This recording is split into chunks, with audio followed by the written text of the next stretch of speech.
नमस्कार साथियों, आप सभी का स्वागत है विनोद अपडेट इंडिया पर। मैं हूं विनोद यादव। साथियों, आज के सेशन की जो अपडेट है वो ग्रीनलैंड को लेकर के है। मैं ग्रीनलैंड का नाम इसलिए ले रहा हूं क्योंकि ये ट्रंप चचा हैं और ट्रंप चचा ने अनाउंस कर दिया। अभी वो इस टाइम में जिस कॉन्फिडेंस के अंदर है उस कॉन्फिडेंस से वो बोल रहे हैं कि भैया मुझे अब ग्रीनलैंड चाहिए।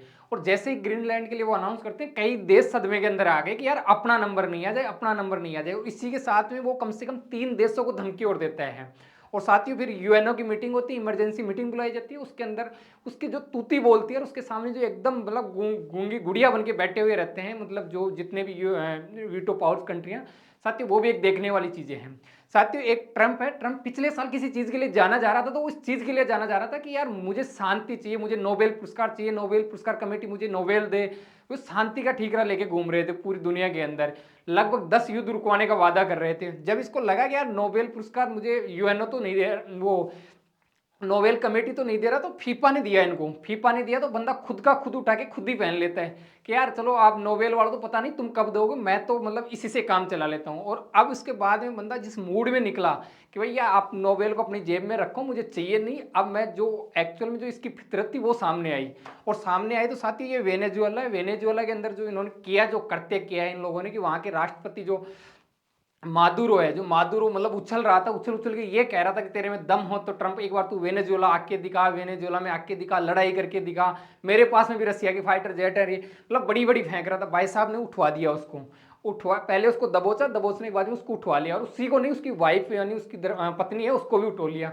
और साथ ही ये जो जो ये वीडियो है, इसके अंदर आप देख सकते हो कि मतलब जो ये फोटोएं या तस्वीरें अब जारी कर रहे हैं, इससे पूरी दुनिया को भी मैसेज दे रहे हैं ट्रंप कि भाई साहब तुम्हारी औकात कितनी है। या फिर जो अमेरिका का जो मतलब दबदबा है वो आज भी है, भविष्य में भी रहेगा और पहले भी था। और साथ ही ये देख सकते हो मतलब एक आतंकवादी की जैसे ट्रीट कर रहे हैं माद्रो को और इनको। और मतलब ये वही होगा जो इन्होंने पैनामा के अंदर जो कांड किया था 1990 के अंदर, वही इनके साथ होगा। वही फांसी वांसी कोट वूट ये चलता रहेगा। और पूरी दुनिया ये मतलब पूरा नाच देख रही है। साथ ही ये पूरी पटकथा रची गई थी, तो किस चीज के लिए रची गई थी तो मैं आपको बता दूं, ये तेल के लिए रची गई थी। क्योंकि अमेरिका इस टाइम में मतलब सबसे ज्यादा कर्जा ले रखा है, और कर्जा ले रखा है, इसको लगता है कि यार भविष्य में पैसा आएगा कहां से। तो पैसा एक जगह से आएगा कि जहां जहां मिनरल्स हो, जहां जहां एनर्जी हो, जहां जहां तेल हो, उन देशों पे कब्जा बोलो, उन पे धावा बोलो। और ऐसे डायरेक्ट धावा मत बोलो, उस पर कई चीजों का क्लेम करो, भाई ये तस्करी कर रहे थे, ये पहुंचा रहे थे ऐसे। जब साथियों ये पूरी घटना हो रही थी, पूरी वर्ल्ड या पूरी दुनिया के देश थे वो इन दो देशों से उम्मीद लगा रहे थे कि भाई यार कम से कम ये तो कुछ बोलेंगे। पर जो इन लोगों ने जो चुप्पी साधी है ना, वो भी एक मतलब सवालिया है या एक प्रश्नवाचक चिन्ह खड़ी करती हैं। वो इसलिए खड़ी करती हैं क्योंकि साथियों मतलब चाइना, कम से कम जो वेनेजुएला के अंदर जो तेल की रिफाइनरी जो कंपनियां चल रही थी, वो सबसे ज्यादा इन्वेस्ट इसने कर रखा था। रसिया की ये थी कि रसिया डिफेंस की वहां पे इक्विपमेंट बेच रहा था। और मतलब ये भरोसा दिला रखे थे इन दोनों ने कि भाई तेरी कभी कुटाई होगी या तेरी कभी कुटाई करने के लिए अमेरिका आएगा तो हम दोनों खड़े हैं साथ में।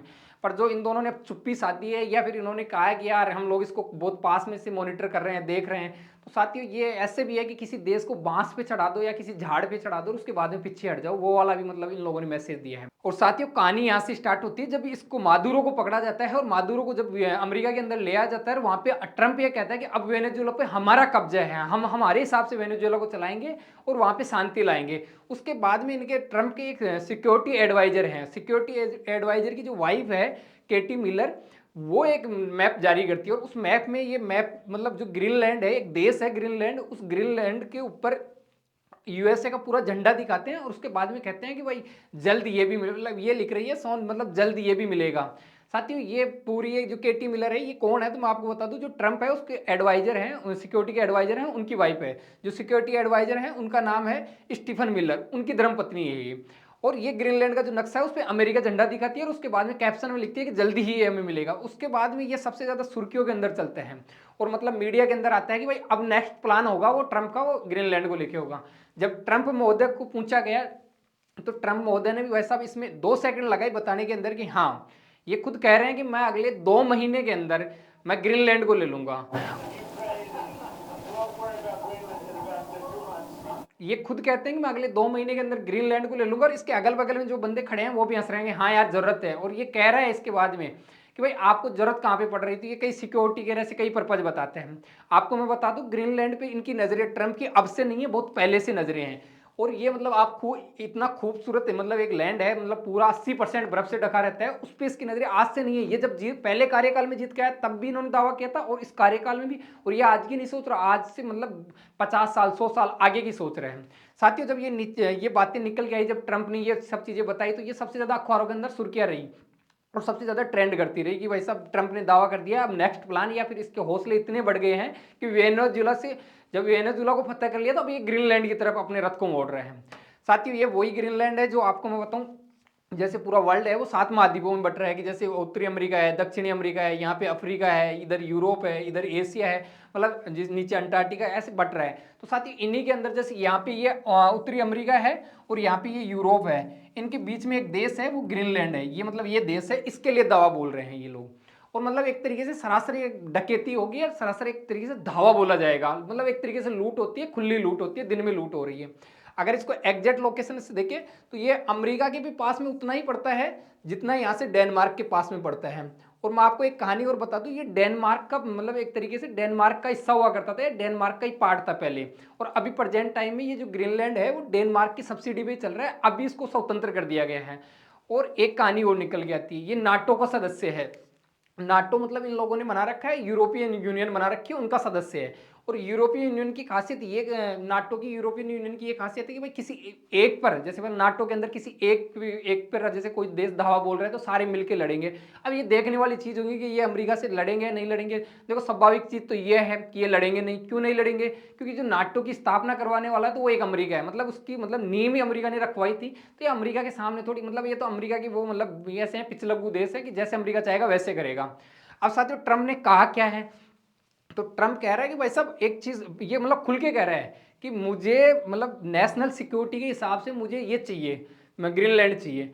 और ग्रीनलैंड इसलिए चाहिए कि वहां पे चाइना के और रशिया के जो जहाज आ रहे हैं वो घूम रहे हैं, और वो घूम रहे हैं तो वो मतलब हमारे लिए सिक्योरिटी चैलेंज है, अमेरिका के लिए, यूएसए के लिए सिक्योरिटी चैलेंज है, इसलिए हमें ग्रीनलैंड चाहिए। मतलब पहला पर्पस तो इसने ये बताया।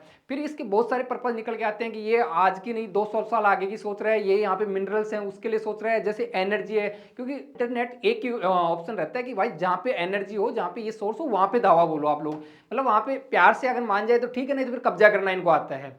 तो ये सब चीजें बता रहा है कि यह इस लैंड के आसपास के अंदर जो जहाजें घूम रही है, चाइना और रूस की जहाजें आजकल बड़ी संख्या के अंदर घूम रही है, और वो अमेरिका के लिए खतरा है, ये सब चीजें दोहराता है।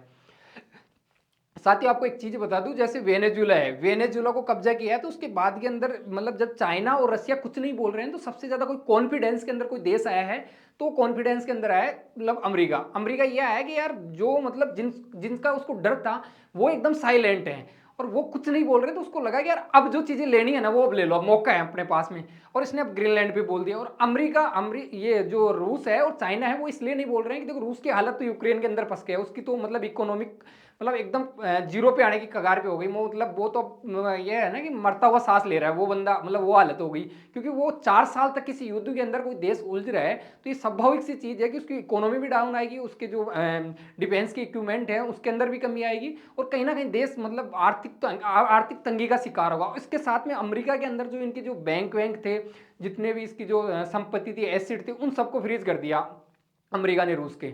उसके अलावा चाइना, चाइना भाई साहब अभी इस टाइम में युद्ध के मूड में है नहीं, चाइना इसलिए नहीं है क्योंकि चाइना मैन्युफैक्चरिंग कंट्री है, चाइना सामान बनाता है और विदेशों के अंदर बेच के आते हैं। अब चाइना जब ये सब चीजें कर रहा है तो चाइना को ऐसे लग रहा है कि यार अपन फालतू में क्यों पंगा लें, क्योंकि चाइना ऐसा चाह रहा है कि अगर कुछ भी बोलूंगा तो जो यूरोपियन कंट्रीज हैं, यूरोपियन यूनियन है, वहां पे मेरा सामान जाता है ना, उसको 2 मिनट लगवाएगा, अमेरिका बंद करवा देगा मेरी दुकान को, और जब इसकी दुकान बंद होगी तो इसकी इकोनॉमी जो आज 20 ट्रिलियन के आसपास घूम रही है तो वो डाउन आएगी। तो ये इसलिए नहीं आ रहा। दूसरी चीज है, ये ऐसे सोच रहा है कि देखो आज अगर मतलब वेनेजुला पे, ग्रीनलैंड पे, इन पे कब्जा करता है तो अमेरिका भविष्य में बोलेगा किस मुंह से जब मैं ताइवान पे कब्जा करूंगा, तो ये अपना खुद का फायदा भी देख रहे हैं। और रूस ये है कि रूस इसलिए ज्यादा नहीं बोल रहा, रूस से उम्मीद लगाई जा रही, रूस इसलिए नहीं बोल रहा, रूस को मालूम है कि यार मैं खुद युद्ध के अंदर हूं, मैं खुद कब्जा कर रहा हूं, तो मैं किस मुंह से जाके बोलूं अमेरिका को। और अमेरिका ने इस मौके को बहुत अच्छे से बुनाया है, मतलब कोई अगर मौका बुनाना सीखे तो अमेरिका से सीखे।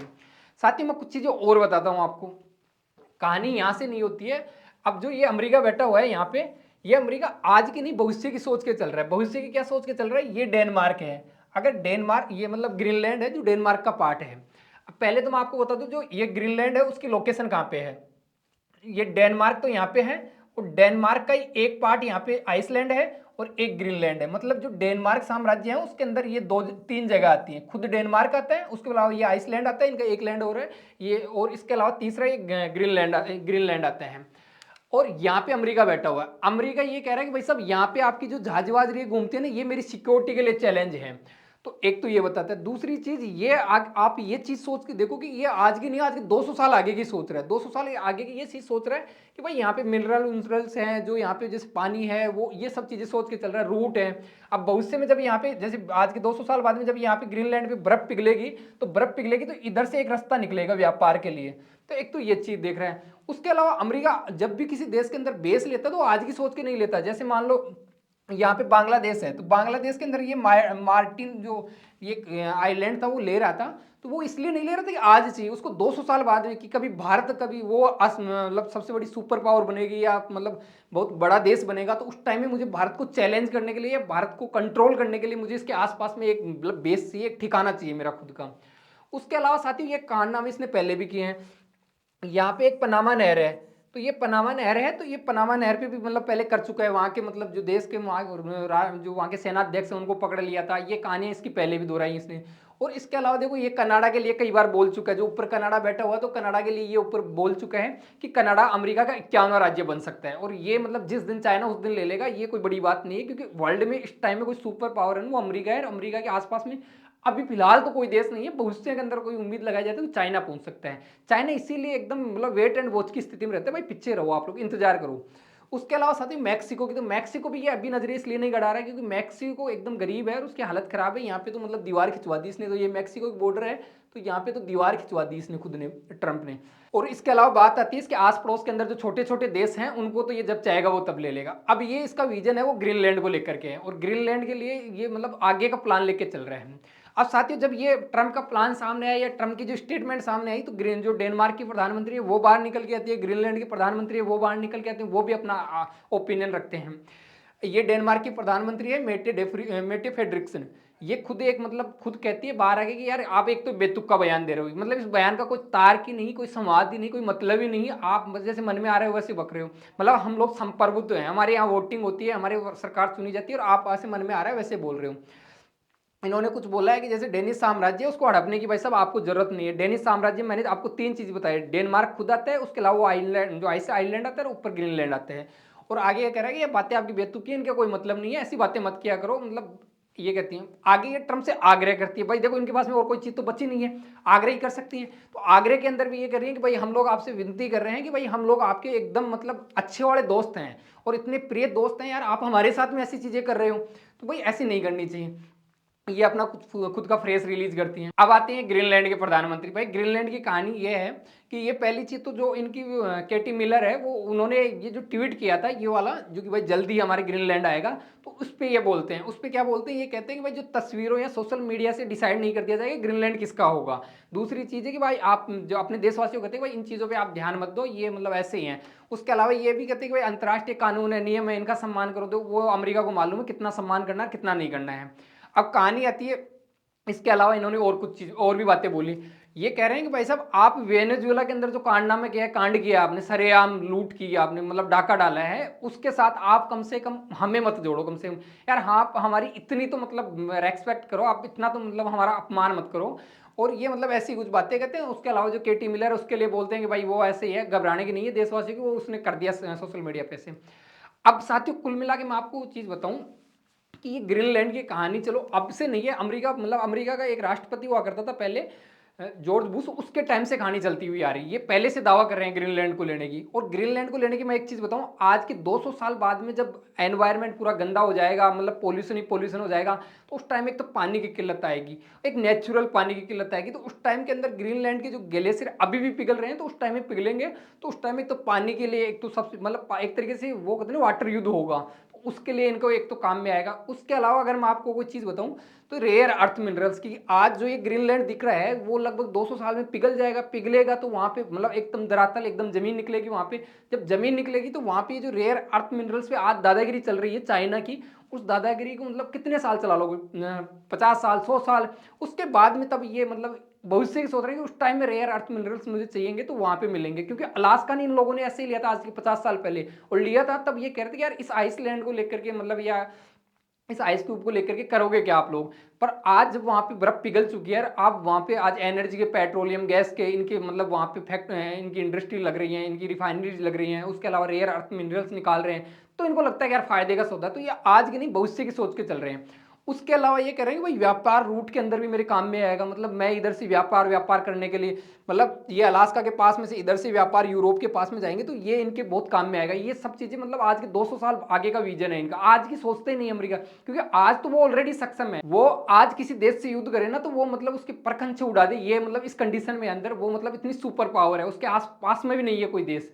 इसके अलावा साथ ही मैं आपको एक चीज बता दूं, यहाँ पे मतलब ये इनके जो ये उपराष्ट्रपति हैं जेडी वेंस, ये जेडी वेंस खुद गए हुए थे, अभी कुछ दिनों पहले गए थे, और उन्होंने ये वहाँ पे कहते भी हैं, जेडी वेंस कहते हैं कि भाई साहब डेनमार्क वालों ने यहाँ पे कुछ भी निवेश नहीं कर रखा, हम लोग आएंगे तो हम लोग निवेश करेंगे, ऐसी कहानियां ये बता के आता है। और बात आती है अब मित्रों ग्रीनलैंड की। ग्रीनलैंड की कहानी ये है कि ग्रीनलैंड ग्रीनलैंड 80% मतलब बर्फ से ढका हुआ है प्रेजेंट टाइम के अंदर। और ये कहते हैं कि भाई यहाँ पे पर्यटक आते हैं, और पर्यटक किस लिए आते हैं, क्योंकि यहाँ पे जैसे अरोरा होता है, अरोरा देखने के लिए आते हैं, मछली पकड़ने के लिए आते हैं, जो यहाँ पे बर्फ पूर्व है, इन सब चीज़ों को देखने के लिए आते हैं। बहुत खूबसूरत मतलब आइलैंड बताया जाता है इसको। अब साथियों कहानी ये है कि यहाँ पे जनसंख्या कितनी है, इसके बारे में आयरलैंड के बारे में बात कर लेते हैं, सॉरी ग्रीनलैंड के बारे में बात कर लेते हैं। ग्रीनलैंड की टोटल पॉपुलेशन है लगभग 50,000 से 60,000 के बीच के अंदर। उसके अलावा ये इसकी कहानी ये है कि ग्रीनलैंड हुआ वो, इसके अलावा जो डेनमार्क हुआ, ये डेनमार्क साम्राज्य मतलब डेनमार्क का जो खुद का साम्राज्य है उसी के अंदर आते हैं, उसके उपनिवेश थे एक तरीके से, मतलब उसी के पार्ट थे। अब इनको स्वतंत्र कर दिया गया, और स्वतंत्र 2009 के अंदर इस डेनमार्क को स्वतंत्र कर दिया। अब वहां पे इलेक्शन होते हैं, 50,000 60,000 लोग वही इलेक्शन करते हैं, वहीं से प्रधानमंत्री चुना जाता है। आबादी मैंने आपको बताई 50-55 हजार मतलब 50 से 60,000 के बीच के अंदर है। विकास इस टाइम में वहां पे बहुत धीरे हो रहा है, क्योंकि वहां पे आइसलैंड बड़ा पूरा ये है, तो वहां पे मतलब डेवलपमेंट बहुत कम है। उसके अलावा वहां पे ये 50,000 लोग हैं, वहां पे 5 पार्टियां बनी हुई हैं। यही अमेरिका के लिए फायदा है, क्योंकि अमेरिका ने अभी वेनेजुएला को जीता है ना, तो वो वेनेजुएला को इसलिए नहीं जीता कि भाई अमेरिका मतलब जाते ही वहां पे धावा बोला और उठा के ले, नहीं नहीं, वहां पे फूट थी। फूट का मतलब ये था कि वहां पे जैसे रडार को बंद कर दिया गया था, मतलब वहां की आर्मी एक तरीके से बिकी हुई थी। अब चाहे अब वो पीछे से कुछ ही कहे कि हम लोग बिके नहीं थे, वो नहीं थे, भाई साहब वहाँ मतलब कोई देश के अंदर जाते हो जिसके पास में सुकोई हो, उसके पास में S-400 डिफेंस हो, उसके मुंह उठा के ले आते हो, और आप एक गोली तक नहीं चली, किसी सैनिक को मतलब कुछ नहीं हुआ।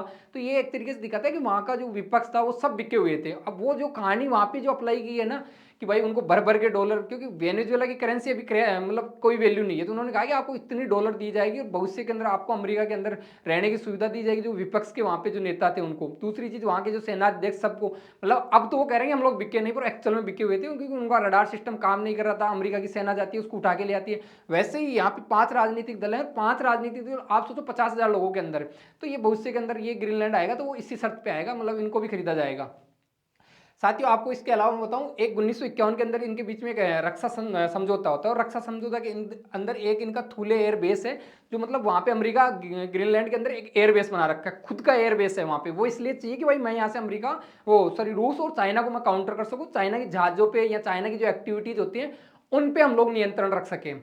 उसके अलावा अब इसके रणनीतिक महत्व जैसे मैंने आप लोगों को बताया कि भाई साहब यहाँ से निगरानी करने के काम में आ सकती हैं, और ये भविष्य के अंदर जैसे मिसाइल विसाइल रही है यहाँ पे अपने लॉन्च पैडर बना सकते हैं। प्राकृतिक संसाधनों के अंदर ये मतलब जो रेयर अर्थ मिनरल्स हैं वो यहाँ पे अच्छी मात्रा में है, गैस के तेल के भंडार अच्छे बताए जा रहे हैं यहाँ पे।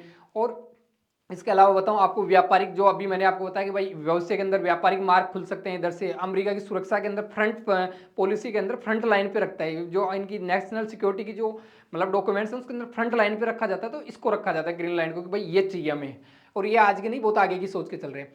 अब बात आती है साथियों यूएनएससी की। यूएनएससी की कहानी ये है कि यूएनओ के अंदर अभी आपात मीटिंग बुलाई जाती है, और आपात मीटिंग बुला करके जो भी मतलब परमानेंट सदस्य होते हैं वो आते हैं, 5 तो, और 10 टेम्परेरी सदस्य हैं वो आते हैं, और वर्ल्ड के और जो लीडर्स हैं जिनकी इंटरेस्ट था या जिनको आना था वो सब आए थे। यहाँ पे पंचों की मीटिंग होती है, अच्छे से मीटिंग करते हैं, मीटिंग पूरा खेलते हैं ये लोग। इसमें क्या निकला, इसका क्या सार निकला, इसका मतलब क्या महत्व, वो बताता हूं मैं आप लोगों को। सबसे पहले बात कर लो वेनेजुएला की। भाई वेनेजुएला के अंदर ये घटना हुई तो वेनेजुएला ने अपना पक्ष रखा। वेनेजुएला ने ये कहा कि भाई अंतर्राष्ट्रीय कानूनों की जो मतलब धज्जियां उड़ाई है ना, तो उसके बाद में अंतर्राष्ट्रीय कानूनों से विश्वास उठ गया। उसके बाद में ये लोग कहते हैं कि भाई ये मतलब एक तरीके से मतलब अवैध या गलत तरीके से हमारे देश के अंदर घुसते हैं और शस्त्र मतलब इन लोगों ने हमला करते हैं आर्मी के द्वारा। और ये जो ये कहते हैं कि भाई ये संयुक्त राष्ट्र का जो चार्टर है, जेनेवा कन्वेंशन है, इन लोगों की सरेआम धज्जियां उड़ती है और घोर उल्लंघन, मतलब ये मतलब एक फॉर्मेलिटी होती है कि मतलब एक डिप्लोमेसी की जो लैंग्वेज है, भाषा होती है, उसी में आंसर दिया जाता है। तो ये बताते हैं कि भाई आप आपने ये कांड किया है, ये गलत है। लास्ट में ये ऐसे कहते हैं कि हमारे देश का जो राष्ट्राध्यक्ष था आपने यार उसका अपहरण कर लिया, मतलब अति हो गई कि यार अमेरिका की आपने मेरे, हाँ चलो आप लड़ाई हो जाती, झटपट हो जाती, वो चीजें लगती, आपने हमारा राष्ट्र जो राष्ट्राध्यक्ष है उसी को उठा ले गए, इससे ज्यादा क्या होगी। और फिर भी हम लोग तो आज भी अनुमान लगा रहे हैं, कह रहे हैं हम तो आज भी भरोसा है कि हम लोग कानूनों का सम्मान करते हैं और कानून के माध्यम से आप उनको वापस लौटाने का आग्रह करते हैं। अब भाई साहब उसके बाद में आता है क्यूबा। क्यूबा भी आजकल कुछ ज्यादा ही फड़फड़ा रहा है, मतलब अमेरिका को जैसे मन करता है वैसे बोलता है। क्यूबा ने भी ये कहा कि भाई देखो आप अपनी दबंगाई नहीं करोगे, मतलब ये शब्द है इनके, जो इसके अगर आप लोग इसके अंदर बोलोगे तो आप एक्चुअल के अंदर ये कि भाई आप अपनी दबंगाई नहीं करोगे। उसके अलावा ये इनको बता दें कि भाई आपकी जो ये योजना है किसी को उठा के लाना, ये एक तरीके से सरेआम मतलब अपराधी की तरह है, पूरा ये बताते हैं। और ये जो आप कर रहे हो मतलब एक तरीके से हमारा आर्थिक शोषण कर रहे हो, आप लोग आर्थिक दम घोट रहे हो, ये पूरा बताया जाता है। और ये पूरे लास्ट में ये बताते हैं कि भाई साम्राज्यवादी या फांसीवादी आपकी जो योजना है, उसके अलावा ये मतलब वहां बातें कर रहे हैं बैठ के कि आपने ऐसे किया ऐसे किया, मतलब जिसको उठाना था उसको तो उठा के ले गए अमेरिका, ये उनको बता रहे हैं, भाई समझा रहे हैं। अब आपको लग रहा है कि चाइना ने क्या बोला, तो भाई साहब चाइना ने बोला, चाइना ने ऐसा कुछ नहीं बोला, चाइना ने नॉर्मल मतलब थोड़ा बहुत वो जो रुख था वो बोला और एकदम मतलब कट्टी काट दिया यहाँ पे। चाइना ने सबसे ज्यादा तो ये कहा कि भाई अमेरिका जो ये काम कर रहा है वो एक तरफ है गैर कानूनी और दादागिरी दिखा रहा है, मतलब एक तो ये बात बताता है कि भाई आप अमेरिका ये दादागिरी नहीं कर सकते, आप लोग ये तो सरेआम दादागिरी हो गई, कल को हम भी करेंगे फिर, क्योंकि हम भी तो वीटो पावर कंट्री है। उसके अलावा ये कहता है कि भाई किसी संप्रभुत्व देश जिसके अंदर चुनाव लड़े जाते हैं, चुनाव होते हैं, उसके अंदर आप लोग ये करके आ रहे हो, मतलब आप क्या मैसेज दे रहे हो। और लास्ट के अंदर ये कहते हैं कि भाई आप अपनी ताकत का ये जो कूटनीति है इसका मिसयूज कर रहे हो, मतलब इसके अलावा और ये कहते हैं कि आपसे हम लोग ये कह रहे हैं कि भाई आप अब अगर ये जितनी भी वर्ल्ड के अंदर जो सब देश आवाज उठा रहे हैं या विपक्ष में बोल रहे हैं, तो आपसे रिक्वेस्ट है कि आप उसको वापस लौटाओ। वापस लौटाने का मतलब ये आग्रह करते हैं, विनती कर रहे हैं। भाई साहब बात आती है रसिया की। रसिया ने क्या बोला, तो देखो रसिया ने भी वो मतलब रसिया तो क्या ही बोलेगा यार, रसिया तो मतलब मैं रसिया की तो इतनी मतलब दुध पिटी है कि आप सोच भी नहीं सकते। इन्होंने तो मतलब कुछ भी नहीं बोला, मतलब चाइना ने इतना तो बोला, इन्होंने इतना भी नहीं बोला। रसिया कहता है कि भाई साहब आप लोगों ने एक तो राष्ट्रपति उठा लिया और राष्ट्रपति की पत्नी उठा लेते हो, मतलब ये ऐसे बता रहे क्या क्या उठा लिया, मतलब ये तो अमेरिका को पहले ही मालूम है आप क्या बता रहे हो। उसके आगे ये कहता है कि भाई आपने जो ये करते किया ये ठीक नहीं है, इसको सही नहीं ठहराया उन लोगों ने। मतलब यार आप यूएनओ में बैठे हो, आप ये बता रहे हो आपने क्या सही किया क्या गलत किया, वहां पे आपको सीधा सीधा ये बताना चाहिए कि भाई साहब आप लोगों ने ये किया है, इससे थर्ड वर्ल्ड वॉर है उसको आप लोगों ने जन्म दे रहे हो। अगर आप नहीं छोड़ते इसको वापस वापस नहीं भेजते हो तो हम लोग, हम हैं चाइना है, हम लोग जो इसके साथ में थे इस देश के, हम लोग इनके साथ आएंगे और मतलब थर्ड वर्ल्ड वॉर होगा तो उसको देखा जाएगा, पर आपको इसको छोड़ना चाहिए, मतलब ऐसे बोलना चाहिए। क्योंकि अभी जब रसिया ने यूक्रेन पे किया था ना, तब रसिया को मतलब चारों तरफ से आइसोलेट कर दिया था अमेरिका ने इस टाइम में। तो अब इस टाइम में रसिया को वैसा ही करारा जवाब देना चाहिए था, मौका था इनके पास में, पर रसिया ने ऐसा कुछ नहीं कहा। रसिया ने तो बस वही कि आप भाई साम्राज्यवाद वाली, उपनिवेश वाली, नव उपनिवेशवाद वाली, आप नए नए ठिकाने ढूंढ रहे हो, मतलब ये रटी रटाई बातें कॉपी पेस्ट की है वहां पे। नहीं तो होना तो ये चाहिए था कि भाई आपको इतने घंटे का टाइम है वापस छोड़ो, नहीं ये अगर ये युद्ध होगा या कुछ भी होगा वो फिर देखा जाएगा, मतलब एक क्लेम करना चाहिए। उसके अलावा जैसे यूएनओ में ये बोलना चाहिए था कि भाई अब जैसे आपने हमारे फ्रीज कर दिए थे अकाउंट, अब आपके भी फ्रीज करवा लो अकाउंट सारे जितने भी। पर ये बोल नहीं सकते क्योंकि जो जिस बैठे हुए हैं ना जिस बिल्डिंग में, उसका पैसा भी पूरा अमेरिका ने दिया हुआ है, तो इसकी इनकी ज्यादा औकात है नहीं। फिर अमेरिका बाहर निकल गया, अमेरिका ने कहा कि यार तुम लोगों ने बहुत चू चपाट कर लिया। तो अमेरिका बोलता है फिर इनको कि देखो बात ऐसी है, मतलब अमेरिका की स्टेटमेंट देखना आप, अमेरिका वाली में दम है। अमेरिका कहते हैं कि हमने वाशिंगटन डीसी है जिसने जो पकड़े हैं वो दो भगोड़ों को पकड़े हैं, मतलब इनको कह रहे हैं कि दो आरोपी है, दो भगोड़ों को पकड़ा है, मतलब इसका मतलब किसी राष्ट्र अध्यक्ष को यूएनओ के अंदर कह रहे हैं कि हम लोग ने भगोड़ों को पकड़ा है। उसके आगे ये कहते हैं कि हमने युद्ध थोड़ी किया है, हमने तो सर्जिकल स्ट्राइक की है, युद्ध तो मतलब अमेरिका आप लोगों ने देखा ही नहीं है।